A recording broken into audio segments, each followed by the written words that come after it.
Hello guys, next up we have is management system integration. Management system integration क्या है? क्योंकि देखो technology इतनी बढ़ गई है कि उसको फेस करना और जिस पेस से टेक्नोलॉजी बढ़ रही है उस पेस से एक डेवलपमेंट का ग्रोथ करना बहुत मुश्किल है, क्योंकि आपको एम्प्लॉयज़ को उस लेवल पे लेके आना, उस लेवल का कॉस्ट लगाना, उस लेवल की डेवलपमेंट, प्रोडक्शन, सब कुछ विद टाइम इतना बदल गया है कि आप हर एक ऑर्गेनाइजेशन सब चीज़ें खुद से नहीं कर सकती है। और जैसे हमने पिछले चैप्टर में डाटाबेस के बारे में पढ़ा कि एक बहुत लार्ज डाटा है जो हर कंपनी के पास नहीं हो सकता है। तो क्या है, बहुत सारी वैरायटी है मैनेजमेंट सिस्टम स्टैंडर्ड्स के जो इस एरिया को कवर करती है। With separate and incompatible management system organization can incur insignificant cost. जैसे मैंने आपको बताया कि अगर एक ऑर्गेनाइजेशन सब कुछ करने लग जाए तो उसकी कॉस्ट की कोई लिमिट ही नहीं है। More errors and failures, redundancy and inconsistency. These issues have negative impact on stakeholder, employee. इससे क्या आता है, बहुत ज़्यादा नेगेटिव इम्पैक्ट आता है। अब आप कोई प्रोडक्ट बनाओ, आपने 1 साल मेहनत करके वो प्रोडक्ट बनाया, जैसे ही लॉन्च करने का टाइम आया कोई नई एडवांसमेंट आ गई, कोई नई टेक्नोलॉजी आ गई, तो वो क्या है, वो आपके कॉस्ट का एक क्या है, नेगेटिव एस्पेक्ट है स्टेक होल्डर्स के लिए, कंज्यूमर्स के लिए, इवन एम्प्लॉयज़ के लिए जिन्होंने मेहनत की। तो मैनेजमेंट इंटीग्रेशन सिस्टम क्या है? इट इज़ बेसिकली ऑर्गेनाइजेशन का टाइप ऑफ ऑर्गेनाइजेशन का एक दूसरे पे इंटरडिपेंडेंट होना, ताकि जो जिसमें एक्सपर्टीज़ है वो उसको आउटग्रो कर सके। It's time to provide a holistic system of integration, and organization can manage their operation with integrated management system. ये क्या करता है, ऑर्गेनाइजेशन को वर्क फोर्स शेयर करने में। अब जैसे मैं प्रोडक्शन में हूँ तो कुछ भी प्रोड्यूस करने से पहले मुझे सेल्स की भी इंसाइट्स की ज़रूरत है और मुझे मार्केटिंग इंसाइट्स की भी ज़रूरत है। ऐसी कोई कंपनी है जिसको कोई डाटाबेस चाहिए तो वो बाकी कंपनीज को अप्रोच कर सकती है, information, infrastructure and financial resources. This is an effective management model promotes innovation. अब क्या क्या बेनिफिट्स है? प्रोसीजर्स में इम्प्रूवमेंट हो सकती है, behaviour change and behaviour eight environment and safety level, definition of responsibilities become sharper, reduction in documentation, reduction in indirect cost, better work culture, improvements in employees communication, globalization of vision. अब क्या है, जैसे एक company के जो अलग अलग type के डिपार्टमेंट्स है उनका क्या आता है, कॉस्ट जो होता है वो वही चीज़ बाहर से जाके कराए, इससे अच्छा अपने वर्क कल्चर में देखना। डॉक्यूमेंटेशन कम हो जाता है, एम्प्लॉयज़ का कम्युनिकेशन बढ़ जाता है, जो प्रोसेस है वो स्पीड अप हो जाता है, आपको बहुत ज़्यादा एक्सेसेस की, परमिशंस की ज़रूरत नहीं पड़ती। विजन जो है आप उसको ग्लोबलाइज करके देख सकते हो क्योंकि आप उसे एक्सपेंड करना चाहते हो। क्रिटिकल सक्सेस फैक्टर्स क्या हैं? वो एजेंट्स और मतलब वाइटल एरियाज है जो एक ऑर्गेनाइजेशन कंसिडर करती है एक सक्सेसफुल मैनेजमेंट सिस्टम इंटीग्रेशन के लिए। क्या, कोई भी चीज़ को इंटीग्रेट करने के लिए, कोई भी चीज़ अपनी मुट्ठी में बांधने के लिए आपको एक फोर्स चाहिए होता है, एक इन्वॉल्वमेंट चाहिए होता है पावर का। इसलिए इसमें टॉप मैनेजमेंट का बहुत बहुत बड़ा एक रोल है। फाइनेंशियल एंड ह्यूमन रिसोर्स का बहुत बड़ा रोल है, और ट्रेनिंग ऑफ पर्सनल मतलब एम्प्लॉयमेंट को ट्रेन करना, प्री डिफाइंड ऑब्जेक्टिव रखना कि आप कंपनी से क्या चाहते हो, persistence of operation, deadline set करना, एम्प्लॉयज़ का इन्वॉल्वमेंट बढ़ाना, मोटिवेशन बढ़ाना, एक्सपीरियंस कंसल्टेंट्स रखना। Nowadays MSI strategic decision to promote sustainability and competitiveness. For a successful integration level, organization should follow some set of factors described, and it makes possible to identify a set of benefits for the organization. Despite that, some difficult also have been pointed out, so should be aware of them. MIS एक ऐसा system है जिससे strategic decision लिए जाते हैं, किस लिए? ताकि जो हमारा कॉम्पिटिटिवनेस भी बढ़ा रहे और सस्टेनेबल भी हो। अगर कोई दो डिपार्टमेंट एक दूसरे को कंपटीशन समझने लग जाएंगे तो क्या होगा, वो दोनों ही कहीं ना कहीं ग्रो नहीं कर पाएंगे। और एक सक्सेसफुल इंटीग्रेशन के लिए क्या होता है कि कुछ फैक्टर्स हैं जिनको फॉलो करना चाहिए, प्री डिफाइंड कुछ ऑब्जेक्टिव्स को फॉलो करना चाहिए कि जो अपनी ऑर्गेनाइजेशन को भी बेनिफिट करे। अब जिस चीज़ के एडवांटेजेस होते हैं उसके डिसएडवांटेजेस भी होते हैं। तो हमारे पास फर्स्ट है application portfolio development. Application application portfolio development क्या कहता है कि जो आईटी है ना, इंफॉर्मेशन टेक्नोलॉजी है, हमारा सबसे इम्पॉर्टेंट टूल है आज के टाइम में किसी भी बिजनेस को रन करने के लिए। जैसे अगर आपका क्लोथिंग बिजनेस भी है, अगर आप बहुत जल्दी फेमस हो जाओ, किसके थ्रू फेमस होते हो आप? आईटी, मतलब इंफॉर्मेशन टेक्नोलॉजी, फेसबुक, ये सब क्या है? ये सब आईटी ही है। Day by day number of application is increasing according to the needs and become substantial asset of the organization. Consequently, management of these applications become less efficient and sustaining at high cost. ये क्या कहता है कि IT क्या है? सबसे important tool है किसी भी बिजनेस के सक्सेस का। और इतनी एप्लीकेशंस बढ़ती जा रही हैं, इतने ऐप्स आ रहे हैं, इतना कंपटीशन बढ़ रहा है कि अब हर चीज़ के एक एप्लीकेशन होने की नीड बन गई है, ताकि वो एक एसेट बन चुका है कंपनी का।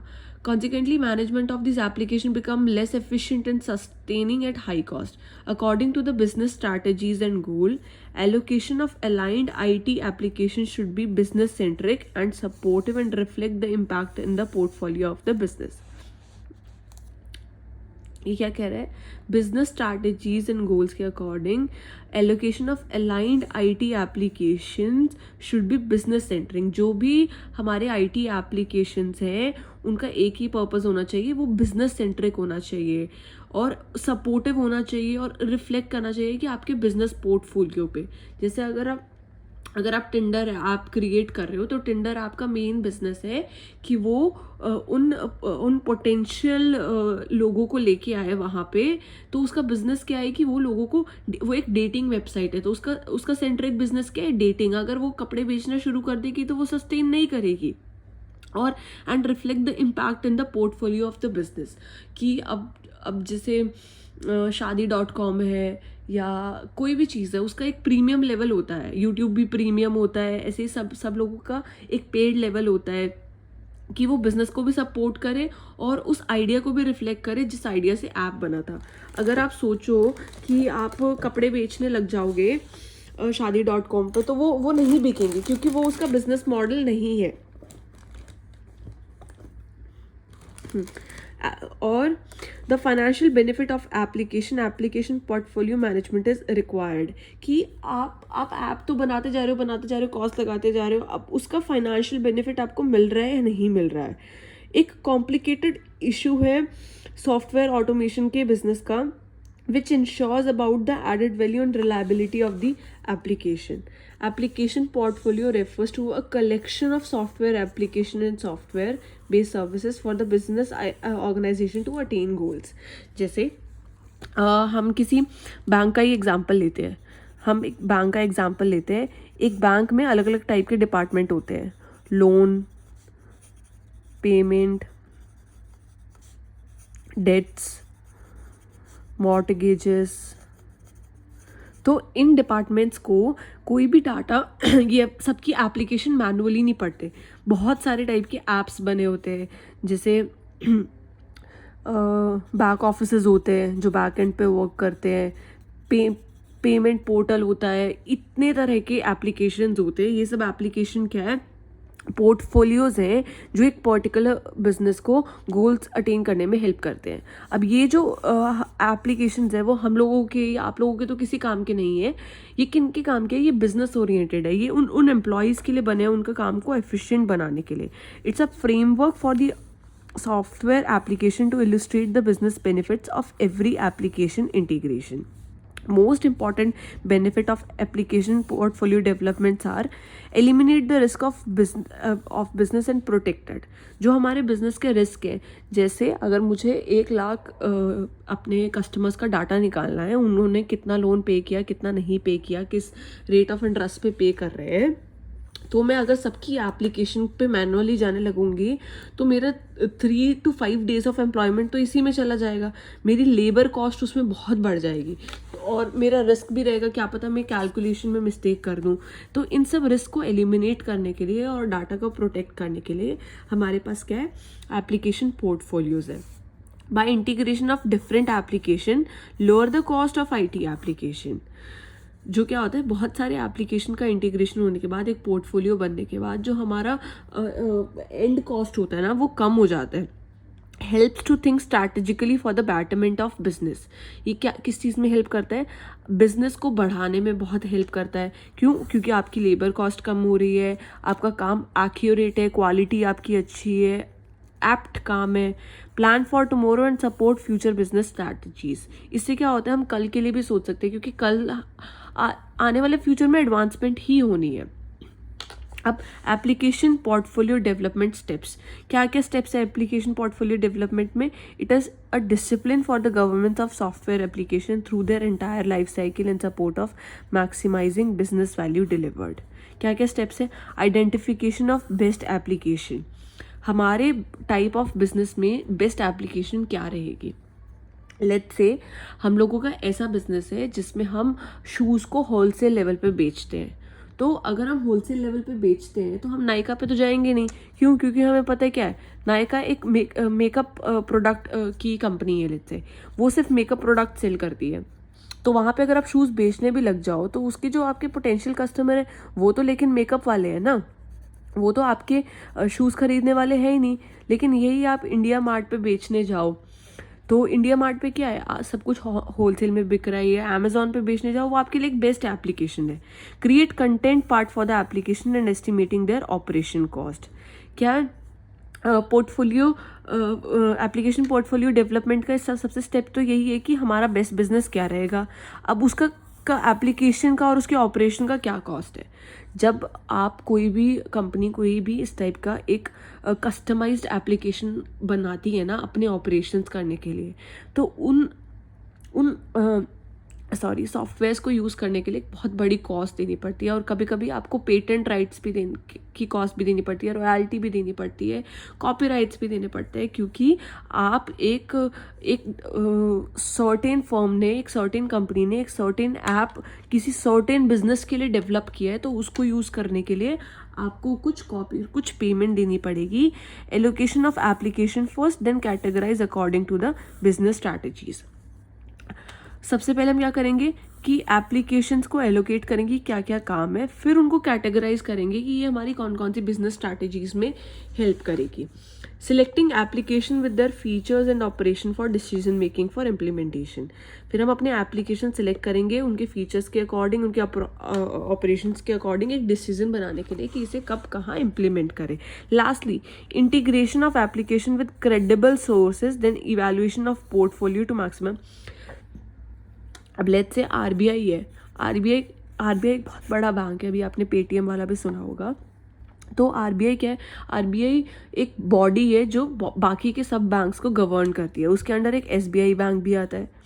ठीक है, अब एसबीआई ने कोई ऐप बनाया तो एक तो वो ऐप बना सकती है कि क्रेडिबल कंपनी के पास जाए कि हमें ऐसा ऐसा ऐप बनाना है और वो इनक्रिप्टेड भी हो और उसमें सब चीज़ें अच्छे से। और एक वो एक लोकल किसी इंटर्न के पास चला जाए या एक फ्रेशर के पास चला जाए कि आप ऐप बनाओ। अब वो फ्रेशर ने ऐप तो बनाया, बहुत अच्छा ऐप बनाया, लेकिन बहुत सारी गाइडलाइंस को उसने दिमाग में नहीं रखा, उसने एंड टू एंड उसे इनक्रिप्टेड नहीं रखा। क्योंकि क्या है, बैंकिंग ऐप है तो बहुत वास्ट इन्फॉर्मेशन उसमें ऑलरेडी फीड होगी।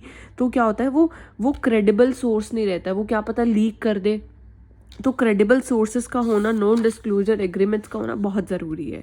सबसे पहले identification, create content and operation cost estimation, allocation of application and categorising, select application with their features and operation for decision making, and last we have integration of application with credible sources, then evaluating the portfolio for maximum business value.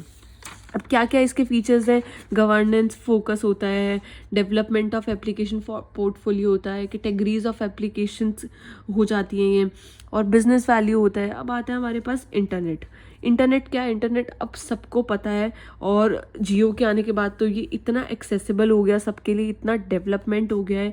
Internet क्या है? Globally जो connect करता है computer networks को। ये किसके लिए होता है?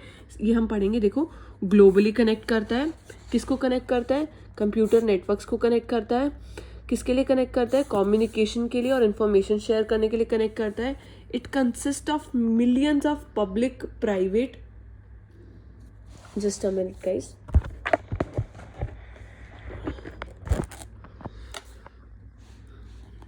it consists of millions of public private networks with a global as well as local scope. Networks are linked with a broad array of electronic devices consisting of wireless or wired connectivity. As above said, it is for communication and information sharing. Internet is क्या है? Internet क्या है? International plus network. Internet क्या होता है? International plus network. अब network से हमारे क्या होता है? कम्युनिकेशन बढ़ती है. तो क्या है? ये ग्लोबली कनेक्टेड है, इंटरनेशनल लेवल पे कंप्यूटर नेटवर्क है, कम्युनिकेशन बढ़ रहा है, इंफॉर्मेशन शेयर हो रही है. ये पब्लिक भी होते हैं, ये प्राइवेट भी होते हैं, ये ग्लोबल लेवल पे भी होते हैं और लोकल लेवल पे भी होते हैं. नेटवर्क सब लिंक्ड होती है और वायर्ड भी होते हैं, वायरलेस भी होते हैं. ये कम्युनिकेशन और इन्फॉर्मेशन शेयर करने के लिए होता है. So internet have large volume of information resources and services linked and the infrastructure. आपको याद रखना, आपको इंटरनेट पे एक अच्छा सा मतलब नोट लिखने को आ सकता है, तो आप बहुत सारे पॉइंट्स बना सकते हो. अब हिस्ट्री क्या है इंटरनेट की? The internet is not evolved instantly but is the result of long progressive growth and search. जैसे पहले 2G था, फिर 3G आया, फिर 4G आया, अब 5G आ गया है. तो क्या ये एक बहुत स्लो ग्रोथ है. In 1969, under the American Defense Department, ARPANET was introduced for communication and exchange for information. Within this, use of internet gradually increased in universities, scientists, research, and private and commercial organizations for sharing information. In 90s, the working of ARPANET and the public-private networks start increasing for exchanging information and messages. Term internet actually was coined in 1995 by the Federal Networking Council. Therefore, internet is a world wide web. ये क्या है? World wide web है. किसका? Computer networks का. It is connected with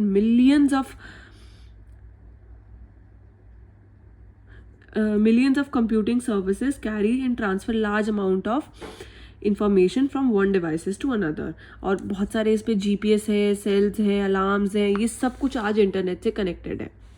अब how does internet function? Internet क्या है? Collection of many public and private network है. ठीक है.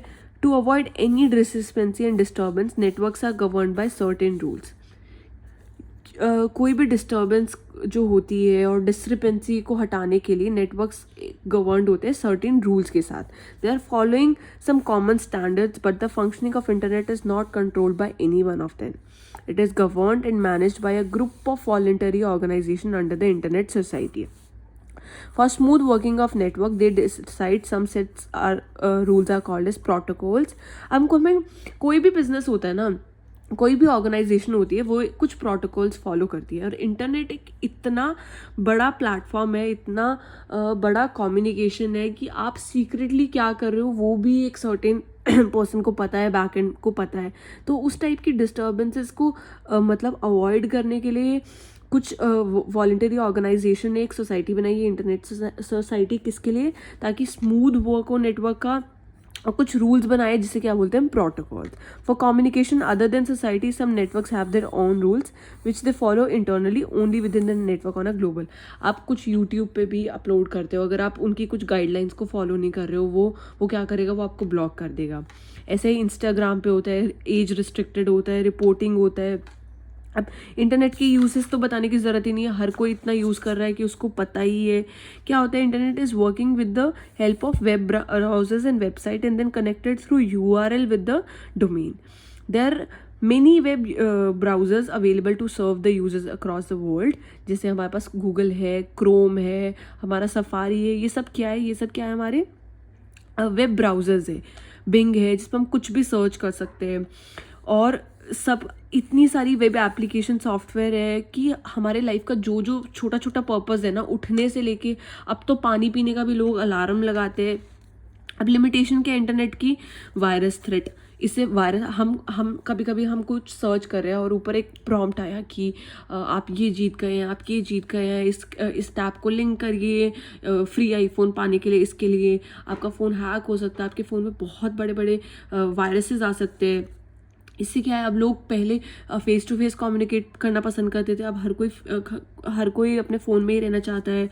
और लॉस और थेफ्ट ऑफ पर्सनल इन्फॉर्मेशन. आप इतनी जगह पे अपनी पर्सनल इन्फॉर्मेशन डालते हैं, वो कहीं से भी चोरी हो सकती है. आपके account information, addiction of internet सब में है, डेंजरस फॉर चिल्ड्रन, स्पैम करना, ऐसे मैसेजेस, ऐसी चीज़ें भेजना जो कि लोगों के लिए ठीक नहीं है।